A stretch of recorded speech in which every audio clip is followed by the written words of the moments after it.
Olá, graça e paz. Estou aqui para a mentoria número 3, aula número 2. Nós estamos falando sobre relacionamento e eu quero que você abra a sua Bíblia em 1 Coríntios, capítulo 1, no versículo 10. Olha o que a palavra do Senhor nos diz. Rogo-vos, porém, irmãos, pelo nome do nosso Senhor, Jesus Cristo, que digais falar todos a mesma coisa.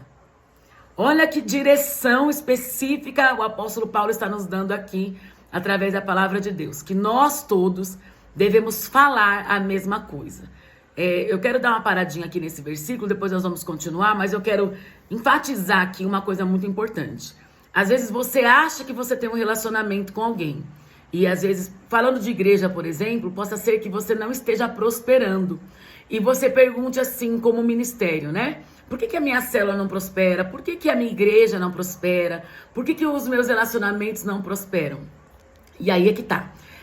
Geralmente, essa pessoa está falando outra coisa. Não é uma coisa ruim, tá? Deixa eu explicar bem pra você.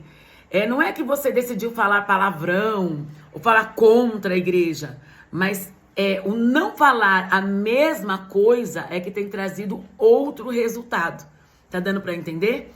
E isso serve para tudo na vida, principalmente para dentro da nossa família. O falar a mesma coisa, a família inteira deve falar a mesma linguagem. Por exemplo, a criação dos filhos. O que o teu marido pensa a respeito da criação dos filhos? E você? De repente, um vai repreender o filho, o outro pensa outra coisa. E aí, acabam continuando com o relacionamento, continua o relacionamento, mas perde-se a unidade. E é na unidade que o Senhor ordena a bênção. Então, falar a mesma linguagem precisa chegar a um ponto comum. Como que nós queremos criar os nossos filhos? Como que nós queremos que seja o nosso casamento? Isso precisa ser um ponto comum. Mas sabe o que acontece? Ao longo da jornada, nós vamos desprezando esses valores. E a gente fala, eu penso assim, ele pensa assim, somos pessoas diferentes? Não. A Bíblia diz que eu e o meu marido somos um. Nós devemos pensar e falar a mesma linguagem. Assim como a igreja também. A igreja é um corpo, o corpo de Cristo. E o que a igreja representa? Por exemplo, se a nossa igreja fosse esse dedinho, qual é a função desse dedinho? A função desse dedinho é fazer algo que Deus direcionou. Por exemplo, a função do dedinho quase não tem função, né, gente? Mas a gente coloca aqui no ouvido porque ele é mais fininho, não é verdade? Mas muitas vezes a sua igreja, ela tem uma função no reino de Deus. Ela tem uma direção específica para aquele momento, para aquela geração. E nós estamos olhando para outra geração. Ou olhando para um futuro. E aí deixamos de viver e falar a mesma linguagem que precisa acontecer hoje. E o apóstolo Paulo, ele continua dizendo assim, ó. Por que nós temos que falar a mesma linguagem? Para que não haja entre nós dissensões. E ele continua dizendo, antes sejais unidos em um mesmo sentido. Vamos entender. A unidade é uma coisa, a união é outra coisa. Quando eu estou unido, eu estou congregando. Ele está dizendo, vamos congregar no mesmo sentido, vamos congregar indo todos na mesma direção, todos às 18 horas no culto, todos no culto apostólico, todos na célula. É isso, a união faz isso, ela une as pessoas. A união, ela traz as pessoas para o mesmo local, seja um ambiente espiritual, seja um ambiente físico. A união faz isso. E ele diz assim, ó, e um mesmo parecer. Então nós devemos ser unidos em um mesmo sentido, em um mesmo parecer. Preste atenção, qual é o teu parecer a respeito disso? O que você pensa a respeito disso? Nós temos que ter o nosso pensamento alinhados ao pensamento do outro. Não existe relacionamento que prospere quando um pensa uma coisa e o outro pensa outra. Você pode ser colega de faculdade. Eu costumo dizer que tem casamentos que são colegas de faculdade. A gente se encontra, está todo mundo fazendo uma coisa grande, todo mundo está fazendo algo para si mesmo, para se promover. Está todo mundo ali direcionado a promover o país, a promover a faculdade, a tirar boas notas no grupo lá da faculdade. Isso é uma coisa maravilhosa. E aí nós nos reunimos no apartamento à noite, todo mundo come bem, todo mundo apresenta ali o dinheiro para comprar a mistura, para comprar o refrigerante, para comprar a comida, para comprar o McDonald's, para comprar o lanche, seja lá o que for, mas pensamentos diferentes. Entende? Existe uma união, estão todos no mesmo lugar, mas cada um tem a sua vida pessoal. Esse tipo de relacionamento, ele existe também, mas ele é chamado de relacionamento superficial. E não é isso que Deus deseja que nós estejamos buscando aqui. Nós estamos buscando aqui um aprendizado para construir relacionamentos saudáveis, tá? Falar a mesma coisa, tem uma palavra que ela fala que é específica para isso, que é tautológica, que é raciocínio lógico. Então, o nome disso chama-se tautológica. É o raciocínio lógico aplicado dentro do relacionamento.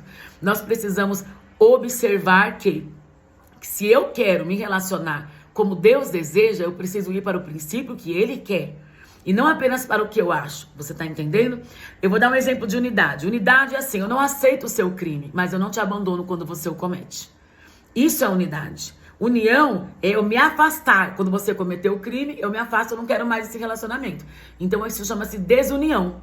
A união é estar junto com o mesmo propósito. E quando o outro comete alguma coisa errada e eu me afasto, o nome disso é desunião. Mas a tautológica, ela coloca o raciocínio lógico, que é fazer você lembrar e se submeter ao seu credo. Quando você casou, por exemplo, você fez um voto diante de Deus. E eu estou falando aqui para mulheres cristãs. E parece que quando as coisas apertam, a gente esquece o credo. A gente esquece os nossos votos. E aí nós vamos aplicando dentro da nossa vida o que a gente acha que deve. De acordo com aquilo que sentimos, nós deixamos a tautológica e começamos a pensar como nós nos sentimos, a falar como sentimos e a viver como estamos nos sentindo naquele momento. É um fato que toda pessoa que começa a se sentir mal, ela vai demonstrar isso no seu comportamento. Mas nós temos que parar para pensar. Ontem eu recebi um desenho, um meme, que eu achei muito bonitinho, né? A Amanda de Extrema, ela me mandou um memezinho assim, ó. Um bichinho assim, ó. Pensando, né? Um bichinho pensando. E aquele bichinho eu fiquei pensando muito. Exatamente assim que muitas vezes nós nos sentimos. Nós queremos explodir, nós queremos falar, nós queremos, causar. Mas aí você fala, será que vale a pena? Você precisa parar para pensar. Será que vale a pena eu viver isso? Será que vale a pena eu falar? Será que vale a pena eu expressar esse sentimento? Será que eu estou tendo um raciocínio lógico ou eu estou vivendo um momento de sentimento aqui? O nosso desafio maior é saber nos relacionar pela unidade. É não abandonar o outro quando ele falha. É não abandonar o outro quando ele erra. Seja marido, seja filho, seja pastor, seja discípulo, seja célula, sabe? Você quer saber um dos fatores maiores que se fecham células? O maior fator de se fechar célula é porque você não consegue se comunicar com as pessoas. As pessoas fecham as células e falam pra mim, bispo, essa pessoa não quer nada com nada. Quando, na verdade, o maior incentivador e a maior influência daquela célula é o líder. É ele que dita as regras. Isso mostra que você talvez não esteja conseguindo se relacionar com as pessoas quando elas falham, quando elas não fazem o que você quer. Você fala, então acabou. Então encerra-se um ciclo aqui. Tá? Ter relacionamento é uma coisa, se relacionar, ter unidade é outra. E eu vou dar um exemplo disso. No Éden, quando Adão e Eva estavam vivendo ali um relacionamento com Deus, o que foi quebrado? O relacionamento à unidade. Foi quebrado a unidade. Eles se afastaram de Deus fisicamente, eles se esconderam. Então a desunião entrou e logo quebra-se o relacionamento. E logo acabam de pensar diferentes. Era para eles pensarem como Deus, era para eles pensarem exatamente, seguirem as direções, seguirem o credo, e eles decidiram seguir as emoções. Comeram aquilo que não era para comer. Fizeram o que não era para fazer. E aí logo o que vem? A quebra de união. Automaticamente eles se esconderam, mas Deus estava lá para se relacionar, exatamente como ele sempre fez. E talvez dentro da sua casa, você não foi embora, seu marido não foi embora, seus filhos não saíram de casa, vocês continuam se encontrando para jantar, mas esqueceu de um princípio principal, do poder da unidade. Satanás veio com as suas palavras, com as suas conclusões, sabe, fazendo com que você pense, fazendo com que você tenha raciocínio, porque é sempre assim que ele faz você achar que você está tomando uma decisão, quando na verdade foi uma influência dele, dentro da sua própria casa, e aí o que acontece? Você se desvia do propósito, você começa a se esconder, não quer falar mais, e quando começa a falar, o outro também não ouve mais, e automaticamente vocês continuam com o relacionamento sem unidade. Então no próximo vídeo eu quero falar como reaver essa unidade, tá bom? Vamos então para nossas tarefas?